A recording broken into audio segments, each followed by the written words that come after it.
Hello students, this is Ajitpal Singh from Apollo academy Sangrur.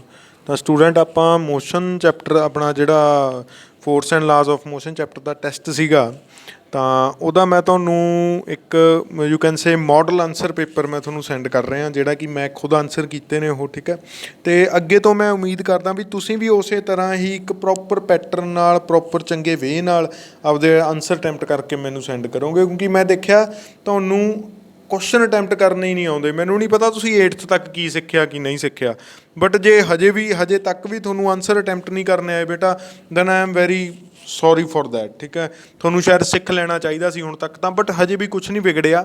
ਹਾਂ, ਜੇ ਤੁਸੀਂ ਇੱਦੋਂ ਅੱਗੇ ਸੋਚਦੇ ਹੋ ਤਾਂ ਸ਼ਾਇਦ ਕੁਛ ਵਿਗੜ ਜੇ ਹਜੇ ਵੀ ਨਾ ਤੁਸੀਂ ਸਮਝੇ। ਠੀਕ ਹੈ, ਤਾਂ ਆਪਾਂ ਗੱਲ ਕਰਦੇ ਹਾਂ ਪਹਿਲਾਂ। ਚਲੋ ਮੈਂ MCQ ਐਜ਼ ਇਟ ਇਜ਼ ਮੈਂ ਤੁਹਾਨੂੰ ਜਿਹੜਾ ਅੱਗੇ ਮੈਂ ਤੁਹਾਨੂੰ ਟੈਸਟ ਦੇ ਵਿੱਚ ਜਿਹੜਾ ਆਨਸਰ ਦਿੱਤਾ ਗਾ ਉਹਦੇ ਮੈਂ ਤੁਹਾਡੇ ਸਿੱਧੇ ਆਪਸ਼ਨ ਲਿਖੇ ਨੇ, ਬਟ ਆਪਾਂ ਇੱਥੇ ਡਿਸਕਸ਼ਨ ਕਰ ਲੈਂਦੇ ਹਾਂ ਥੋੜ੍ਹੀ ਜਿਹੀ MCQ 'ਤੇ।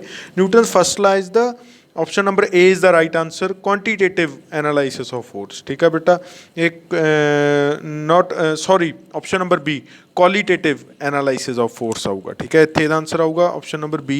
क्वालिटी दसदा है आपां नूं मतलब फोर्स दी। ठीक है, quantitative is the second law of Newton second law. ठीक है बेटा, inertia is the body is of 3 type. Inertia बेटा 3 टाइप का होंदा, option number C is the right answer. Inertia is of 3 type. 3 type किहड़े किहड़े? inertia of rest, inertia of motion and inertia of direction. Motion is a body is caused by, ਹੁਣ ਇੱਥੇ ਤੁਸੀਂ force, balance force, unbalance force ਤੇ momentum, ਕਈਆਂ ਨੇ answer force ਲਿਖਿਆ, ਕਈਆਂ ਨੇ ਅਨਬੈਲੈਂਸ ਫੋਰਸ ਲਿਖਿਆ। ਆਪਾਂ ਬੇਟਾ ਸਭ ਤੋਂ ਕਰੈਕਟ ਆਨਸਰ ਲਿਖਣਾ ਹੁੰਦਾ। ਜਦੋਂ ਦੋ ਐਸੇ ਕੁਐਸਚਨ ਆਪਸ਼ਨਸ ਆ ਜਾਣ ਤਾਂ ਉਹਨਾਂ 'ਚੋਂ ਸਭ ਤੋਂ ਜ਼ਿਆਦਾ ਕਰੈਕਟ ਕੀ ਆ? Unbalance force is the right answer ਇੱਥੇ। Law of inertia is another name of Newton's first law. Frictional force is opposite force to motion. ये तो बेटा आप चलो ऑप्शन डिस्कस कर ले।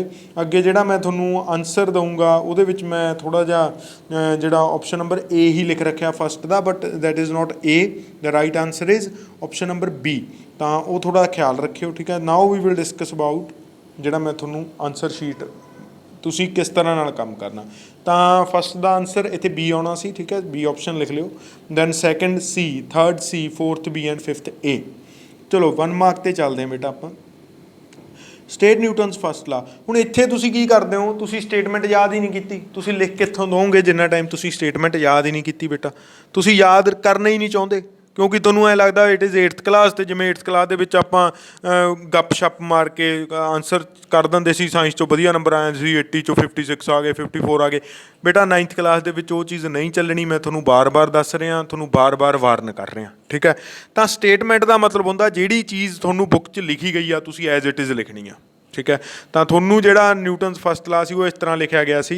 Newton's first law states that a body will remain in its state of rest और of uniform motion in a straight line unless an external unbalance force applied on it.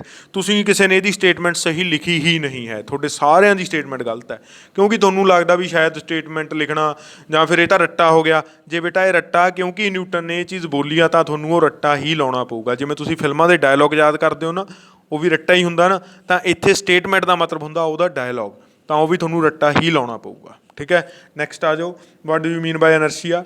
ਇਹ definition ਆ, ਇਹ ਤੁਸੀਂ ਆਪਦੇ according ਥੋੜ੍ਹੀ ਬਹੁਤ ਹਲਕੀ ਫੁਲਕੀ change ਕਰ ਸਕਦੇ ਹੋ। ਠੀਕ ਹੈ, ਬਟ ਸਟੇਟਮੈਂਟ ਨਹੀਂ ਚੇਂਜ ਕਰ ਸਕਦੇ। ਤਾਂ inertia of a body may be defined as the tendency of a body to remain in its state of rest ਔਰ of uniform motion in a straight line. It is a tendency basically. ਠੀਕ ਹੈ, ਤਾਂ ਇੱਥੇ ਜਿਹੜਾ keyword ਸੀਗਾ ਉਹ tendency ਸੀਗਾ। ਤਾਂ ਇੱਕ ਟੈਂਡੈਂਸੀ ਹੁੰਦੀ ਹੈ ਕਿਸੇ ਬੋਡੀ ਦੀ ਆਪਣੀ ਸਟੇਟ ਦੇ ਵਿੱਚ ਰਹਿਣ ਲਈ। ठीक है, तो नैक्सट 2 मार्क्स के आ गया बेटा डिफाइन फोर्स। तो फोर्स में भी डिफाइंड एज अ पुश और pull which may cause a change in state of rest, जिहड़ा कॉज कर सकता state of rest change. B is state of uniform motion, वो भी यह चेंज कॉज करूगा। And C in the shape of the body on which it is applied, जिहदे उत्ते आपां इहनूं अप्लाई करदे हां ਉਹਦੇ ते ਇਹ ਆਪਣੇ ਕੋਲ ਚੇਂਜ ਸ਼ੋ ਕਰੂਗਾ। ਠੀਕ ਹੈ ਬੇਟਾ, ਤਾਂ ਤੁਸੀਂ ਫੋਰਸ ਦੀ ਡੈਫੀਨੇਸ਼ਨ ਵੀ ਤੁਸੀਂ ਇਹ ਤਿੰਨੇ ਪੁਆਇੰਟ ਨਹੀਂ ਦਿੱਤੇ, ਤੁਸੀਂ ਉਹੀ 8th ਕਲਾਸ ਵਾਲਾ ਕੰਮ ਕੀਤਾ, ਪੁਸ਼ ਔਰ ਪੁੱਲ। ਕਈਆਂ ਨੇ ਤਾਂ ਇਹ ਵੀ ਨਹੀਂ ਕੀਤਾ। ਐਂਡ ਆਈ ਫੀਲ ਹਾਈਲੀ, ਮਤਲਬ ਮੈਂ ਇੰਨਾ ਡਿਸਹਾਰਟਨ ਹੁੰਦਾ ਇਹ ਚੀਜ਼ਾਂ ਦੇਖ ਕੇ ਵੀ ਇੰਨਾ ਕੰਮ ਕਰਾਉਣ ਦੇ ਬਾਵਜੂਦ, ਇੰਨਾ ਕੁਛ ਪ੍ਰੋਵਾਈਡ ਕਰਨ ਦੇ ਬਾਵਜੂਦ। I don't know why you are note serious. ਮੈਨੂੰ ਪਤਾ ਤੁਸੀਂ ਸੀਰੀਅਸ ਤਾਂ ਨਹੀਂ ਹੈਗੇ, ਤੁਹਾਨੂੰ ਲੱਗਦਾ ਵੀ ਸ਼ਾਇਦ ਪੇਪਰ ਨਾ ਹੋਣ। ਬੇਟਾ ਪੇਪਰ ਹੋਣ ਚਾਹੇ ਨਾ ਹੋਣ, ठीक है, इत्थे मेरी गल सुन लो। जदों करोना सिस्टम ही ठीक हो गया उदों बाद जिहड़ा सिलेबस आऊगा तो फुल सिलेबस आऊगा ना, तो तुहाडा जिहड़ा कॉम्पीटिशन होऊगा तुहाडा वो बच्चों नाल होऊ जिहड़े फुल सिलेबस पढ़ के आए ने। ਜਦ ਕਿ ਤੁਸੀਂ ਪੜ੍ਹਿਆ ਹੋਊਗਾ ਘੱਟ ਸਿਲੇਬਸ, ਠੀਕ ਹੈ, ਤਾਂ ਉੱਥੇ ਉਹਨਾਂ ਕੋਲ ਇੱਕ ਐਜ ਹੋਊਗਾ, ਉਹਨਾਂ ਨੂੰ ਤੁਹਾਡੇ ਤੋਂ ਜ਼ਿਆਦਾ ਪਤਾ ਹੋਊਗਾ, ਠੀਕ ਹੈ। ਅਤੇ ਜਿਹੜੇ ਪੇਪਰ ਕੰਪੀਟੀਸ਼ਨ ਪੇਪਰ ਹੋਣਗੇ, ਨੌਕਰੀ ਵਾਸਤੇ ਪੇਪਰ ਹੋਣਗੇ, ਜੋਬਸ ਵਾਸਤੇ ਪੇਪਰ ਹੋਣਗੇ, ਉਹਦੇ ਵਿੱਚ ਤਾਂ ਉਹ ਪੂਰਾ ਸਿਲੇਬਸ ਹੀ ਪਾਉਣਗੇ। ਉਹਦੇ ਵਿੱਚ ਨਾ ਇਮੈਜਨ ਕਰ ਲਿਓ ਵੀ ਕਰੋਨਾ ਸੀ ਸਾਨੂੰ ਅਲੱਗ ਤੋਂ ਪੇਪਰ ਆਊਗਾ, ਉੱਥੇ ਕੋਈ ਅਲੱਗ ਤੋਂ ਪੇਪਰ ਨਹੀਂ ਆਊਗਾ। ਉੱਥੇ ਤੁਹਾਨੂੰ ਪੂਰਾ ਸਿਲੇਬਸ ਆਊਗਾ ਅਤੇ ਤੁਹਾਨੂੰ ਇਕੱਲੀ ਇਕੱਲੀ ਚੀਜ਼ ਐਕੂਰੇਟਲੀ ਆਉਣੀ ਚਾਹੀਦੀ ਹੋਊਗੀ। ਗੌਰਮੈਂਟ ਤੁਹਾਨੂੰ ਪਾਸ ਕਰ ਦੂ ਨੋ ਡਾਊਟ, ਬਟ ਗੌਰਮੈਂਟ ਨੇ ਤੁਹਾਨੂੰ ਜੋਬ ਨਹੀਂ ਦੇਣੀ ਜਿੰਨਾ ਟਾਈਮ ਤੁਹਾਨੂੰ ਚੀਜ਼ਾਂ ਸਹੀ ਢੰਗ ਨਾਲ ਨਹੀਂ ਆਉਂਦੀਆਂ ਬੇਟਾ ਜੀ। ਤਾਂ ਉਹ ਸਹੀ ਢੰਗ ਤੁਹਾਨੂੰ ਸਿੱਖਣਾ ਹੀ ਪਊਗਾ। ਅੱਜ ਸਿੱਖ ਲਓ, ਭਾਵੇਂ ਅੱਜ ਤੋਂ 10 ਸਾਲਾਂ ਬਾਅਦ ਸਿੱਖ ਲਿਓ। ਅੱਜ ਸਿੱਖ ਲਓਗੇ ਫਾਇਦੇ 'ਚ ਰਹੋਗੇ, 10 ਸਾਲਾਂ ਬਾਅਦ ਸਿੱਖੋਗੇ ਨਾਲੇ ਤਾਂ ਥੋੜ੍ਹਾ ਟਾਈਮ ਵੇਸਟ ਆ, ਨਾਲੇ ਤੁਸੀਂ ਆਪਦੇ ਆਪ 'ਤੇ ਗਿਲਟ ਫੀਲ ਕਰੋਗੇ ਵੀ ਉਦੋਂ ਹੀ ਸਿੱਖ ਲੈਂਦੇ, ਉਹਨੇ ਤਾਂ ਬੜਾ ਜ਼ੋਰ ਲਾਇਆ ਸੀ, ਅਜੀਤ ਦਾ ਬੜਾ ਕਹਿੰਦਾ ਸੀਗਾ ਵੀ ਯਾਰ ਕਰ ਲਓ ਬੇਟਾ, ਤੁਹਾਨੂੰ ਇਹ ਅੱਗੇ ਜਾ ਕੇ ਭੁਗਤਣਾ ਪਊਗਾ, ਪਰ ਅਸੀਂ ਉਦੋਂ ਸਿੱਖੇ ਨਹੀਂ, ਠੀਕ ਹੈ। ਇਹ ਮੈਂ ਹਰੇਕ ਵਾਰ ਕਹਿਣਾ, ਅਤੇ ਬੱਚੇ ਅੱਜ ਨਹੀਂ ਕਹਿਣਗੇ ਇਹ ਤੁਸੀਂ 10 ਸਾਲਾਂ ਬਾਅਦ ਬੱਚੋ ਮੇਰੇ ਕੋਲ ਆਓਗੇ ਅਤੇ ਮੈਨੂੰ ਸੇਮ ਚੀਜ਼ ਕਹਿ ਕੇ ਜਾਓਗੇ, ਠੀਕ ਹੈ। ਜਿਹੜਾ ਬੱਚਾ ਮੇਰੀ ਗੱਲ ਮੰਨ ਲੂ ਉਹ ਵੀ ਕਹਿ ਕੇ ਜਾਊਗਾ ਵੀ ਸਰ ਬਹੁਤ ਚੰਗਾ ਕੀਤਾ, ਜਿਹੜਾ ਨਹੀਂ ਮੰਨੂ ਅੰਦਰੋਂ ਅੰਦਰ ਹੀ ਉਹ ਵੀ ਕਹੂ ਵੀ ਜੇ ਮੰਨ ਲੈਂਦੇ ਤਾਂ ਚੰਗਾ ਹੁੰਦਾ, ਠੀਕ ਹੈ। ਚਲੋ ਨੈਕਸਟ ਆਪਾਂ ਚੱਲਦੇ ਹਾਂ। ਇਹ ਬੇਟਾ ਡਾਇਗਰਾਮ ਦਿੱਤੀ ਸੀ ਮੈਂ ਇੱਕ, what will be the net force act upon and the body in which direction will it move, ਠੀਕ ਹੈ। ਤਾਂ ਇਹਦੇ ਦੋ ਆਪਸ਼ਨ ਹੋ ਸਕਦੇ ਨੇ। ਦੇਖੋ ਨੈਟ ਫੋਰਸ ਹਮੇਸ਼ਾ ਪਲੱਸ ਹੁੰਦਾ, ਬਟ ਇੱਥੇ ਮੈਂ ਪਲੱਸ ਕਿਉਂ ਨਹੀਂ ਕਰ ਰਿਹਾ, ਕਿਉਂਕਿ ਇੱਥੇ ਮੈਂ ਲਿਖਿਆ ਦੇਖੋ, but as F2 is in opposite direction. ਦੇਖੋ ਜੇ ਆਪਾਂ ਰੈਫਰੈਂਸ ਲੈਣਾ F1 ਫੋਰਸ ਦਾ, ਤਾਂ F1 ਦੇ ਅਕੋਰਡਿੰਗ F2 ਆਪੋਜ਼ਿਟ ਡਾਇਰੈਕਸ਼ਨ ਦਾ, ਤਾਂ ਆਪਾਂ F2 ਨੂੰ ਨੈਗੇਟਿਵ ਲੈ ਲਾਂਗੇ, ਠੀਕ ਹੈ।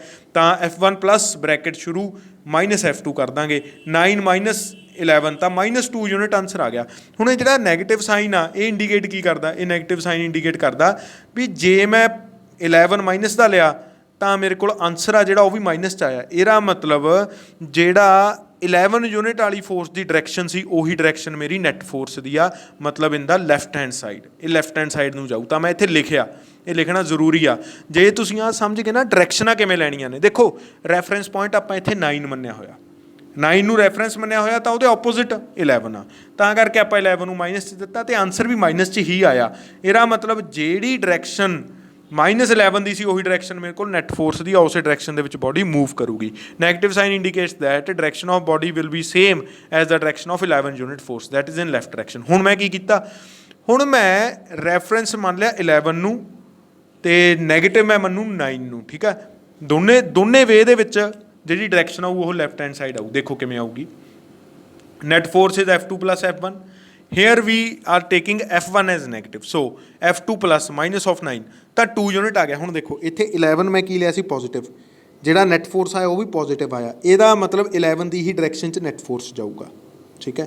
As sign of greater force is the sign of the net force, so direction of force is in direction of 11 unit that is left hand side. ਇਹਨਾਂ ਦੋਨਾਂ 'ਚੋਂ ਕੋਈ ਵੀ ਸੋਲਿਊਸ਼ਨ ਤੁਸੀਂ ਲਿਖ ਦਿੰਦੇ ਹੋ ਸਹੀ ਸੀਗਾ। ਕਈਆਂ ਨੇ ਡਾਇਰੈਕਟ ਮਾਈਨਸ ਕਰਤੀ, ਉਹ ਵੀ ਠੀਕ ਆ, ਉਹ ਵੀ ਗਲਤ ਨਹੀਂ ਹੈਗਾ, ਠੀਕ ਹੈ ਬੇਟਾ। ਬਟ ਨੈਟ ਦਾ ਮਤਲਬ ਹੁੰਦਾ ਆਪਾਂ ਜੋੜ ਕਰ ਦਈਏ ਪਹਿਲਾਂ, ਉਦੋਂ ਬਾਅਦ ਆਪਾਂ ਆਪਦੇ ਮਨ 'ਚ ਦੇਖੀਏ ਵੀ ਕਿਹੜੀ ਚੀਜ਼ ਨੂੰ ਨੈਗੇਟਿਵ ਲੈਣਾ ਗਾ ਆਪਾਂ। ਇਹ ਆਪਾਂ ਨੂੰ ਡਾਇਗਰਾਮ ਤੋਂ ਪਤਾ ਲੱਗਦਾ। ਜੇ ਮੈਂ ਰੈਫਰੈਂਸ 9 ਲਈ ਤਾਂ 11 ਆ ਜਿਹੜਾ ਉਹ ਨੈਗੇਟਿਵ ਲਊਂਗਾ ਮੈਂ, ਜੇ ਮੈਂ ਰੈਫਰੈਂਸ 11 ਲਊਂਗਾ ਤਾਂ ਜਿਹੜਾ 9 ਆ ਉਹ ਨੈਗੇਟਿਵ ਲਊ, ਕਿਉਂਕਿ ਦੋਨਾਂ ਦੀ ਡਾਇਰੈਕਸ਼ਨ ਆਪੋਜ਼ਿਟ ਆ, ਤਾਂ ਇੱਕ ਨੂੰ ਤਾਂ ਨੈਗੇਟਿਵ ਹੋਣਾ ਹੀ ਪਊਗਾ। ਉਹ ਇੱਕ 'ਚੋਂ, ਉਹ ਦੋਨਾਂ 'ਚੋਂ ਕੋਈ ਵੀ ਇੱਕ ਨੈਗੇਟਿਵ ਹੋ ਸਕਦਾ, ਠੀਕ ਹੈ। ਅਤੇ ਜਿਹੜਾ ਆਨਸਰ ਆਊਗਾ ਉਹ ਹਮੇਸ਼ਾ ਵੱਡੀ ਫੋਰਸ ਵੱਲ ਦਾ ਹੀ ਆਊਗਾ, ਠੀਕ ਹੈ। ਜਿਹੜਾ ਸਾਈਨ ਵੱਡੀ ਫੋਰਸ ਦਾ ਹੋਊ ਉਹੀ ਸਾਈਨ ਆਨਸਰ ਦਾ ਹੋਊਗਾ, ਇਹ ਕਿਤੇ ਵੀ ਚੈੱਕ ਕਰ ਲਿਓ, ਠੀਕ ਹੈ। ਨੈਕਸਟ ਆ ਜਾਓ, why the driver of passenger in a car should wear seat belt, ਇਹਦਾ ਆਨਸਰ। ਹੁਣ ਦੇਖੋ ਬੇਟਾ ਜਿਹੜਾ ਮੈਂ ਤੁਹਾਨੂੰ ਇਹ ਲਿਖਾਇਆ ਹੋਇਆ ਨਾ, ਇਹ ਬਹੁਤ ਹੀ ਜ਼ਿਆਦਾ ਸੋਚ ਸਮਝ ਕੇ ਲਿਖਾਇਆ ਹੋਇਆ, ਇਹ 'ਚ ਸਾਰੀ ਚੀਜ਼ ਐਕਸਪਲੇਨ ਹੁੰਦੀ ਆ। ਦੇਖੋ when one is in moving vehicle his body is travelling at the same speed as the vehicle, ਠੀਕ ਹੈ ਜੀ। When the vehicle stop abruptly ਮਤਲਬ suddenly, his body will continue moving forward, ਕਿਉਂ, ਡਿਊ ਟੂ ਲਾ ਆਫ, ਇੱਥੇ ਆਪਾਂ ਲਿਖ ਸਕਦੇ ਹਾਂ due to energy of motion, ਠੀਕ ਹੈ। ਇੱਥੇ ਨਾਲ ਆਪਾਂ ਇੱਕ ਉਹ ਲਿਖ ਸਕਦੇ ਹਾਂ, ਇਹਦਾ ਕੌਜ਼ ਲਿਖ ਸਕਦੇ ਹਾਂ, ਫੋਰਵਰਡ ਤੋਂ ਬਾਅਦ ਕੋਮਾ ਪਾ ਕੇ ਲਿਖ ਸਕਦੇ ਹਾਂ due to energy of motion. Seat belt stop the person from moving forward and this prevents injury. ਤਾਂ ਇਹ ਚੀਜ਼, ਜਾਂ ਫਿਰ ਇਹਦਾ ਇੱਕ ਆਪਾਂ ਹੋਰ ਤਰ੍ਹਾਂ ਨਾਲ ਆਨਸਰ ਲਿਖ ਸਕਦੇ ਹਾਂ। ਆਪਾਂ ਕੀ ਕਰਾਂਗੇ, ਆਪਾਂ ਨਾ ਇੱਕ ਤਰੀਕਾ ਬਣਾਉਣਾ, ਮੈਂ ਤੁਹਾਨੂੰ ਆਨਸਰ ਲਿਖਣ ਦਾ ਤਰੀਕਾ ਦਿੰਦਾ। ਉਹ ਤਰੀਕਾ ਇਹ ਆ ਵੀ ਸਭ ਤੋਂ ਪਹਿਲਾਂ ਤਾਂ ਤੁਸੀਂ ਕੰਸੈਪਟ ਲਿਖ ਦੇਣਾ। ਕੰਸੈਪਟ ਲਿਖਣਾ,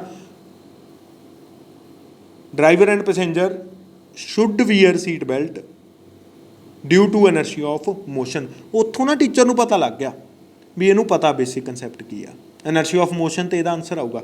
ਅੱਗੇ ਲਿਖ ਦਿਓ, when one is car is moving in vehicle, the body is traveling at the same speed as the vehicle. When the vehicle stops abruptly, his body will continue moving forward and seat belt stop the person from moving forward and thus prevent injury।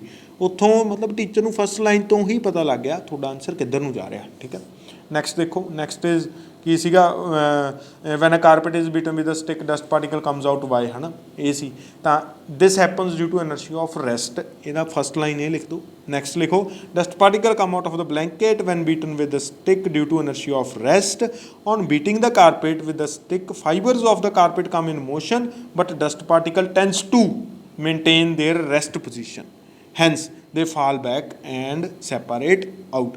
ਬੇਟਾ ਜੀ ਜਿਹੜਾ answer ਮੈਂ ਤੁਹਾਨੂੰ ਲਿਖਾਇਆ ਹੋਇਆ ਨਾ, ਇਹਦੇ ਵਿੱਚ ਤੁਸੀਂ ਇੱਕ ਵੀ ਚੀਜ਼ ਦੀ ਕਮੀ ਕੱਢ ਦਿਓ ਜਾਂ ਇਹਨੂੰ ਮੋਡੀਫਾਈ ਕਿਵੇਂ ਕਰ ਸਕਦੇ ਹੋ ਮੈਨੂੰ ਨਹੀਂ ਪਤਾ। ਠੀਕ ਹੈ, ਤਾਂ ਮੈਂ ਤੁਹਾਨੂੰ ਦੱਸ ਰਿਹਾ ਜਿਹੜੇ ਮੈਂ ਆਨਸਰ ਲਿਖਾਏ ਹੋਏ ਨੇ ਉਹ ਪ੍ਰੋਪਰ ਅੰਡਰਸਟੈਂਡਿੰਗ ਲਈ ਲਿਖਾਏ ਹੋਏ ਨੇ। ਹਾਂ, ਤੁਸੀਂ ਹਲਕਾ ਫੁਲਕਾ ਚੇਂਜ ਕਰ ਸਕਦੇ ਹੋ, ਪਰ ਜੇ ਬਾਹਲਾ ਆਊਟ ਆਫ ਵੇ ਚਲੇ ਜਾਂਦੇ ਹੋ ਤਾਂ ਤੁਹਾਡਾ ਆਨਸਰ ਚੰਗੀ ਤਰ੍ਹਾਂ ਨਾਲ ਐਕਸਪਲੇਨਡ ਨਹੀਂ ਹੁੰਦਾ। ਤਾਂ ਪਲੀਜ਼ ਮੈਂ ਤੁਹਾਨੂੰ ਦੁਬਾਰੇ ਕਹਿੰਦਾ, ਇਹਨਾਂ ਨੂੰ ਪੜ੍ਹਿਆ ਕਰੋ। ਆਨਸਰ ਨੂੰ, ਆਨਸਰ ਲਿਖਣ ਦਾ ਟਾਈਪ ਦੇਖੋ, ਢੰਗ ਦੇਖੋ ਆਨਸਰ ਲਿਖਣ ਦਾ।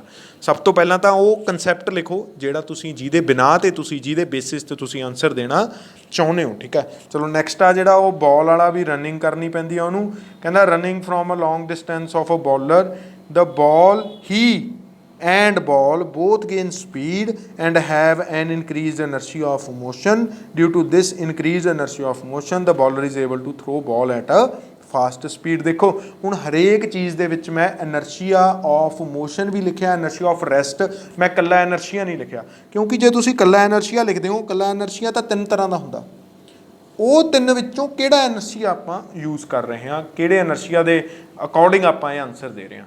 ਤਾਂ ਇਹਨਾਂ ਚੀਜ਼ਾਂ ਦਾ ਖਾਸ ਖਿਆਲ ਰੱਖਣਾ, ਇਹਨਾਂ ਚੀਜ਼ਾਂ ਨੂੰ ਪੜ੍ਹਨਾ ਗਾ ਬਾਰ-ਬਾਰ। ਫਿਲਹਾਲ ਜਿਹੜਾ ਇਹ ਟੈਸਟ ਸੀਗਾ ਇਹਦੇ ਵਿੱਚ ਮੈਂ ਨਾ ਤੁਹਾਨੂੰ ਇਨਰਸ਼ੀਆ ਆਫ ਰੈਸਟ ਲਿਖਣਾ ਜਾਂ ਮੋਸ਼ਨ ਲਿਖਣਾ, ਇਹਦੀ ਮੈਂ ਤੁਹਾਨੂੰ ਗਲਤੀ ਕੱਢੀ ਨਹੀਂ, ਪਰ ਇਹ ਗਲਤ ਹੁੰਦਾ ਜਿੰਨਾ ਟਾਈਮ ਤੁਸੀਂ ਇਹ ਮੈਂਸ਼ਨ ਨਹੀਂ ਕਰਦੇ। ਤਾਂ ਮੈਂ ਹੋਪ ਕਰਦਾ ਵੀ ਜਿਹੜਾ ਨੈਕਸਟ ਟੈਸਟ ਹੋਊਗਾ ਤੁਸੀਂ ਇਸੇ ਤਰ੍ਹਾਂ ਨਾਲ ਕਰੋਗੇ, ਤੁਸੀਂ ਆਨਸਰ ਲਿਖਣ ਦਾ ਇੱਕ ਪ੍ਰੋਪਰ ਪੈਟਰਨ ਫੋਲੋ ਕਰੋਗੇ। ਸਭ ਤੋਂ ਪਹਿਲਾਂ ਉਹ ਕਨਸੈਪਟ ਲਿਖਣਾ ਗਾ ਜਿਹਦੇ ਅਕੋਰਡਿੰਗ ਤੁਸੀਂ ਆਨਸਰ ਦੇ ਰਹੇ ਹੋ, ਦੈਨ ਉਹਨੂੰ ਐਕਸਪਲੇਨ ਕਰਨਾ ਗਾ। ਠੀਕ ਹੈ, ਅਤੇ ਇਸੇ ਤਰ੍ਹਾਂ ਹੀ ਤੁਸੀਂ ਆਨਸਰ ਮੈਨੂੰ ਮਤਲਬ ਪ੍ਰੋਪਰ ਇੱਕ ਵਧੀਆ ਹੈਂਡ ਰਾਈਟਿੰਗ 'ਚ ਚੰਗੇ ਤਰੀਕੇ ਨਾਲ ਤੁਸੀਂ ਮੈਨੂੰ ਕਰਕੇ ਦੇਵੋਗੇ ਤਾਂ ਮੈਂ ਹੋਪ ਕਰਦਾ, ਬਿਕੋਜ਼ ਕਿਉਂਕਿ ਮੈਂ ਦੇਖਿਆ ਬਹੁਤ ਬੱਚਿਆਂ ਦਾ ਤਾਂ ਇੰਨਾ ਬੁਰਾ ਹਾਲ ਆ ਰਾਈਟਿੰਗ ਦੇ ਵਿੱਚ ਲਗਾ ਲਓ, ਤੁਸੀਂ ਆਨਸਰ ਅਟੈਂਪਟਿੰਗ ਦੇ ਵਿੱਚ ਲਗਾ ਲਓ, ਉਹੀ ਨਰਸਰੀ ਜਿਵੇਂ ਕਿਸੇ 8th ਕਲਾਸ ਤੱਕ ਉਹਨਾਂ ਨੇ ਕੁਛ ਸਿੱਖਿਆ ਹੀ ਨਹੀਂ ਹੁੰਦਾ ਵੀ ਹਾਂ ਅਸੀਂ ਅਟੈਂਪਟ ਕਿਵੇਂ ਕਰਨਾ। ਨੋ ਡਾਊਟ ਤੁਸੀਂ ਸਹੀ ਕਰ ਰਹੇ ਹੋ, ਬਟ ਉਹ ਸਹੀ ਕਰਨ ਦਾ ਇੱਕ ਤਰੀਕਾ ਹੁੰਦਾ, ਜਿਵੇਂ ਬੇਟਾ ਕੱਪੜੇ ਪਾਉਣ ਦਾ ਇੱਕ ਤਰੀਕਾ ਹੁੰਦਾ ਨਾ, ਉਵੇਂ ਆਨਸਰ ਲਿਖਣ ਦਾ ਵੀ ਇੱਕ ਤਰੀਕਾ ਹੁੰਦਾ ਗਾ। ਠੀਕ ਹੈ, ਮੈਂ ਤੁਹਾਡੇ ਮਹਿੰਗੇ ਕੱਪੜੇ ਪਾ ਦਾਂ, ਠੀਕ ਹੈ, ਬਟ ਚੱਕਰ ਕੀ ਹੋਵੇ ਤੁਹਾਨੂੰ ਕੱਪੜੇ ਪਾਉਣੇ ਹੀ ਨਾ ਹੋਣ ਤਾਂ ਉਹਦਾ ਕੋਈ ਫਾਇਦਾ ਨਹੀਂ। ਇਹਦਾ ਇਦੋਂ ਚੰਗਾ ਮੈਂ ਤੁਹਾਡੇ ਸਸਤੇ ਕੱਪੜੇ ਪਾਵਾਂ, ਪਰ ਤੁਹਾਨੂੰ ਇੱਕ ਪਾਉਣ ਦਾ ਤਰੀਕਾ ਹੋਵੇ, ਇੱਕ ਚੰਗਾ ਤੁਹਾਨੂੰ ਪਾਉਣ ਦਾ ਕੈਰੀ ਕਰਨ ਦਾ ਤਰੀਕਾ ਹੋਵੇ, ਤਾਂ ਉਹ ਚੰਗੀ ਗੱਲ ਹੁੰਦੀ ਹੈ। ਠੀਕ ਹੈ, ਤਾਂ ਉੱਥੇ ਪਤਾ ਲੱਗਦਾ, ਉਹ ਬੰਦਾ ਕਹੂਗਾ ਵੀ ਯਾਰ ਇੰਨੇ ਮਹਿੰਗੇ ਕੱਪੜੇ ਪਾਏ ਉਹਨੇ, ਇਹਦਾ ਕੋਈ ਫਾਇਦਾ ਤਾਂ ਹੈ ਨਹੀਂ ਗਾ, ਪਾਉਣੇ ਤਾਂ ਆਉਂਦੇ ਨਹੀਂ। ਉਹ ਸੇਮ ਗੱਲ ਇੱਥੇ ਹੁੰਦੀ ਆ, ਇਹਨੂੰ ਕਿਹੜਾ ਲਿਖਣਾ ਆਉਂਦਾ, ਲਿਖਣਾ ਤਾਂ ਆਉਂਦਾ ਨਹੀਂ। ਐਕਚੁਅਲ ਦੇ ਵਿੱਚ ਜਿਹੜੇ ਤੁਹਾਡੇ ਪੇਪਰਾਂ ਦੇ ਵਿੱਚ ਮਾਰਕ ਹੋਣਾ ਉਹ ਤਾਂ ਤੁਹਾਡੀ ਰਿਟਨ ਸਕਿੱਲ ਹੋਣੀ ਹੈ ਨਾ। ਤਾਂ ਕਰਕੇ ਮੈਂ ਬਾਰ-ਬਾਰ ਕਹਿੰਦਾ ਆਪਦੇ ਆਪ ਨੂੰ ਚੰਗੀ ਤਰ੍ਹਾਂ ਪ੍ਰਪੇਅਰ ਕਰੋ। 9th 'ਚ ਪ੍ਰਪੇਅਰ ਕਰ ਲਓਗੇ 10th ਲਈ ਚੰਗਾ ਹੋਊਗਾ, 9th 'ਚ ਨਹੀਂ ਪ੍ਰਪੇਅਰ ਕਰ ਸਕੋਗੇ 10th ਲਈ ਬਹੁਤ ਬੁਰਾ ਹੋਊਗਾ। ਠੀਕ ਹੈ, ਤਾਂ ਅੱਜ ਦਾ ਲੈਕਚਰ ਬੇਟਾ ਇੱਥੇ ਹੀ ਖਤਮ ਹੁੰਦਾ। Thank you very much.